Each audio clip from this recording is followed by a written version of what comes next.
குருவே சரணம்.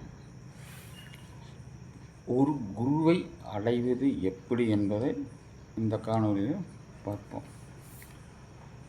அதாவது ஒரு குருவை அறிவது என்பது நீங்கள் ஒரு பயணத்தை நோக்கி நீங்கள் போய் கொண்டிருக்கலாம். உதாரணத்துக்கு நீங்கள் கோயிலுக்கு போயிட்டுருக்கிறீங்கன்னு வச்சுக்கலாம். அப்போது அங்கே அறிமுகம் யாருன்னே தெரியாதுங்க.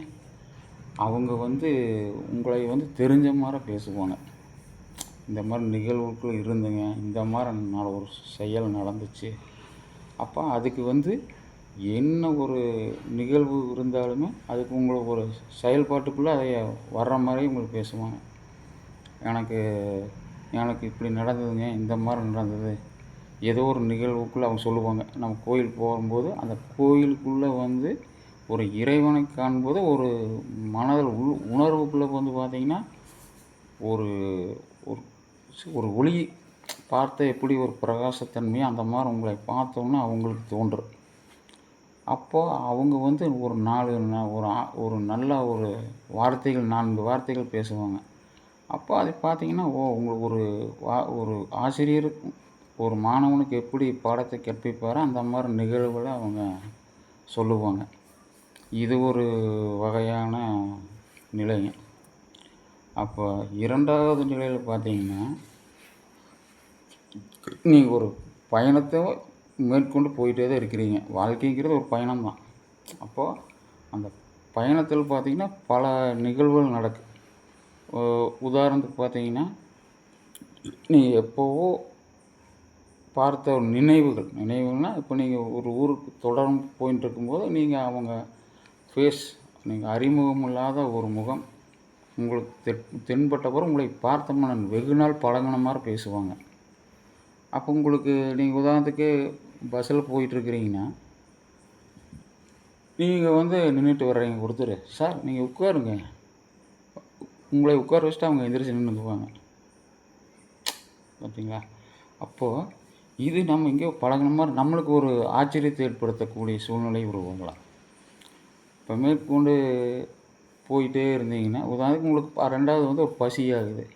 இப்போ என்னப்பா பண்ணுறது, பசி வேறு ஆகுது, எதுவுமே என்ன பண்ணுறதுன்னு தெரியாமல் நீங்கள் ஒரு செகண்ட் நினச்சிங்கன்னா, அந்த குருங்கிற இடத்துல ஏதோ ஒருத்தர் யாரையும் திடீர்னு வருவாங்க, வாங்க சார் நீங்கள் சாப்பிட்லாம் அப்படின்னு கடைக்கு கூட்டிகிட்டு போவார். சலூனுக்கு உங்களை கூட்டிகிட்டு போயிட்டு நீங்கள் சாப்பிட்டு முடிக்கிறதுக்குள்ளேயே அவங்க காணாமல் போயிடுவாங்க.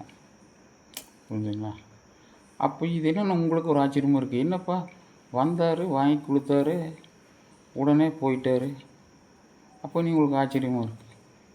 அப்போ இதே மாதிரி தாங்க மேற்கொண்டு இப்போ போயிட்டுருக்குது, ஒரு பர்ஸ் எங்கேப்பா இருக்குது, நம்ம போய் ஏதோ ஒரு கடையில் ஒரு பொருள் வாங்கலாம்னு நினச்சாலுமே பர்ஸை காணாமல் என்னென்னு பார்த்துட்டு இருந்தீங்கன்னா, ஒருத்தர் உடனே சார் வாங்க உங்களுக்கு ஒரு பொருள் இருக்குது அப்படின்னு அவங்க வாங்கி கொடுத்துட்டு அவங்க அப்படியே கிளம்பிடுவாங்க, பொருள் உங்களுக்கு வாங்கி கொடுத்துட்டு. சரிங்களா? அப்போது இந்த தன்மை தான் ஒரு குரு ஒரு குரு சிஷியன் அப்படிங்கிற அந்த ஒரு காலகட்டத்துக்குள்ளே உங்களுடைய ஒரு அமைப்பு சர்க்கிள்பாங்க, அந்த சர்க்கிளுக்குள்ளே வந்துடும். சரிங்களா? அப்போ அங்கே ஒரு நிகழ்வுக்குள்ளே அது உள்ளே உட்காந்துருது. அப்போ பார்த்துக்குங்க. அப்போ இதில் நல்லா நாம் ஒரு நிகழ்வு தெரிஞ்சக்கூடியதுன்னா, எந்த கடத்தில் வேணால் எந்த நிகழ்வுகள் நடந்தாலும் அது உங்களைய இறைத்தன்மைக்குள்ளே கொண்டு போகுதுன்னு தெரிஞ்சுக்குங்க. எது நடக்கலாம், உங்களுக்கு எந்த பொருள் கிடைச்சாலும் பொருள் கிடைக்காட்டியுமே எந்த நிகழ்வு இருந்தாலும் மனம்ங்கிறது சந்தோஷ நிலையிலேயே தான் இருக்கும். உங்களுக்கு எது நடந்தாலும் உங்கள் அந்த பாதிப்பிலிருந்து நீங்கள் வெளியே வந்துடுவீங்க. உதாரணம், உங்கள் மனம் ஒரு கஷ்டப்படுது அப்படின்னா அந்த இடத்துல ஒருத்தர் சொல்லுவார், அப்போ இதெல்லாம் ஒன்றும் இல்லை, இது ஒரு நல்லா தான் இருக்குது, நிகழ்வு நல்லா தான், எது நடந்தாலும் நன்மைக்கே அப்படிங்கிறத நிகழ்வை அவர் உங்களுக்கு சொல்லுவார். அப்போ இது எல்லாமே குருவினுடைய ஆசீர்வாதம் அப்படின்னு உங்கள் மனம் ஆட்டோமேட்டிக்காக நம்பிடும். புரிஞ்சுங்களா? இதை தெரிஞ்சிட்டிங்கன்னா குரு எப்பவும் இருக்கிறான்னு அர்த்தம். சரிங்களா? இதை புரிஞ்சோம்னா புரிஞ்சிருக்குன்னு நினைக்கிறேன். அடுத்த சந்திப்போம். நன்றி.